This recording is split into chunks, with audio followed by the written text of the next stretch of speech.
Imagine stepping into an old, seemingly abandoned house, only to find a perfectly preserved room from the 1800s. You slowly wade through the thick layers of dust covering the once grand halls, a feeling of unease creeping up your spine. The house seems to breathe with an energy of its own, a testament to the life it once held. Then you stumble upon a room untouched by time.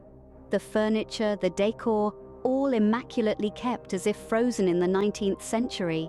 You notice strange symbols etched into the walls, their meaning lost to time, yet somehow still carrying a sense of foreboding. Among the antiquities, a pristine desk catches your eye. It's as if the room is holding its breath, waiting for you to uncover its secrets. But the most unsettling part was the journal, lying untouched on the desk, its pages filled with entries dating back to 1800. When the first page of the journal was turned, the chilling tale began to unfold. As the pages rustled under the gentle touch, the story of a life once lived came into view. Each entry, a window into a world unseen and unheard, began with mundane details.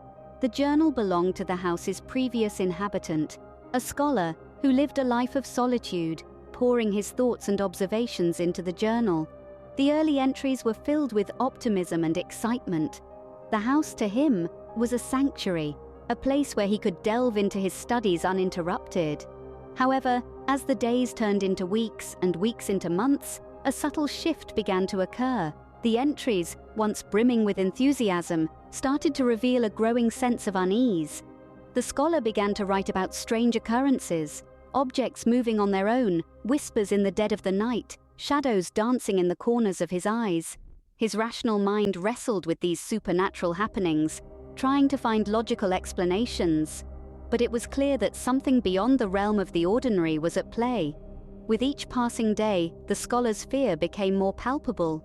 His entries grew frantic, filled with a sense of dread. He wrote of sleepless nights, of a presence that wouldn't leave him be, of a darkness that was slowly seeping into his mind. It was as if the house he once loved was turning against him, taken over by an entity he couldn't comprehend. The entries became less frequent, the handwriting more erratic. The once eloquent scholar was now a man on the edge, driven to the brink of madness by the unseen force. His rationality was slipping away, replaced by paranoia and fear. And then the entries stopped. The last page bore a single sentence, a final testament to the scholar's ordeal. The words, scrawled in a shaky hand, sent a shiver down the spine. The last entry, written in a shaky hand, simply said, "It's coming." What was this presence the writer mentioned? What was coming? As we delve deeper into the mystery, we can't help but speculate about the nature of this ominous presence. The journal entries and symbols found in the room serve as our only clues, each one more disturbing than the last. Could it be a ghostly apparition? The spectral figure of a long-dead inhabitant, bound to this place by some unfinished business or an unspoken curse? It's a chilling thought, the idea of sharing your space with an entity that refuses to move on to the afterlife. Is it trying to communicate, or is its intent far more sinister?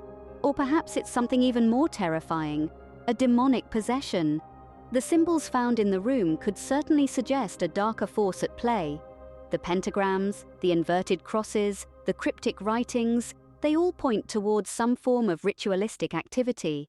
Could the writer have been dabbling in the occult, inviting something evil into their lives? The thought sends shivers down the spine, but we mustn't rule out the possibility of psychological torment. Could the writer have been the victim of their own mind, haunted by visions and voices that aren't really there? Mental health is a complex and often misunderstood field, and it's not uncommon for severe stress or trauma to manifest in frightening ways. Perhaps the presence they felt was a manifestation of their own inner demons. Then again, maybe we're dealing with something completely unknown.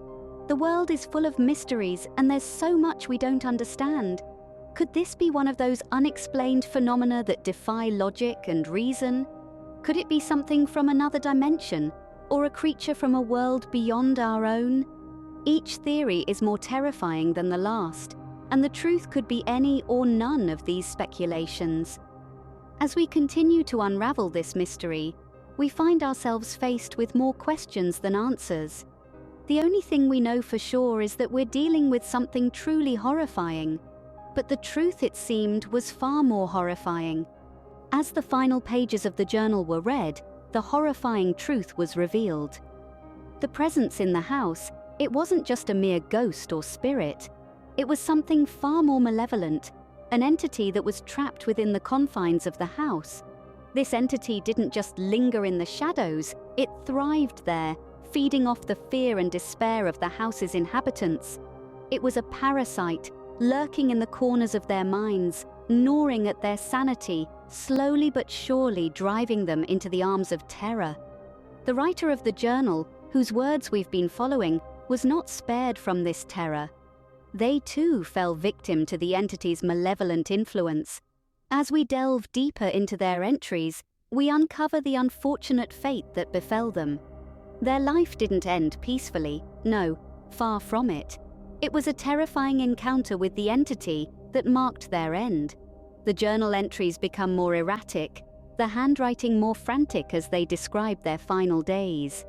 Their fear is palpable, their despair evident in the hastily scrawled words. They speak of shadows that move, whispers in the silence of the night, and a feeling of dread that never leaves.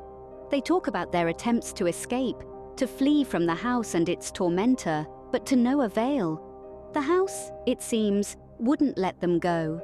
It was as if the walls themselves had turned against them, trapping them in with the entity. Their last entry, barely legible, speaks of an impending doom, a final confrontation with the entity. And with the final words of the journal, a chilling realization dawned. The writer never made it out. They were consumed by the very fear they tried to escape. The house, with its malevolent entity, remains standing, waiting for its next victim to walk through its doors. And the horrifying truth? It could be anyone, at any time. The entity is still there, lurking, waiting, feeding. The journal's tale wasn't just a story of the past, but a warning for the future. The implications of this chronicle, this testament to terror, are as chilling as the narrative itself. It suggests an undeniable truth. The entity, the inexplicable presence, is still ensnared within the confines of the house. The house, a silent witness to the unfolding saga, has not been able to shed the weight of its past. The entity has seeped into its very fabric, becoming an inseparable part of its existence. The signs of its presence are subtle, yet undeniably there. There's a perpetual chill in the air, a coldness that seeps into your bones, a frostiness that is not of this world. This chill, this pervasive cold, is not just a physical sensation. It's an emotional experience, a psychological encounter. It's a feeling of unease that creeps up on you, slowly yet surely, until it engulfs you completely. It's a sense of dread that lingers long after you've left, a haunting memory that refuses to fade. The entity is not just a specter of the past, but a presence in the present, a potential threat for the future. It's a chilling reminder of the house's history, a disturbing testament to the horrors it has witnessed. It's not just a story in a journal, but a living, breathing entity that continues to exist, continues to haunt, continues to chill. This house, this entity, this tale, all serve as reminders of the chilling truth that some things are best left undiscovered. Some secrets are best left buried, some stories are best left untold. For the more we dig, the more we uncover, the more we risk disturbing the delicate balance between the known and the unknown, the seen and the unseen, the living and the dead. And as the last page of the journal was closed, one thing was clear: the house was never truly abandoned.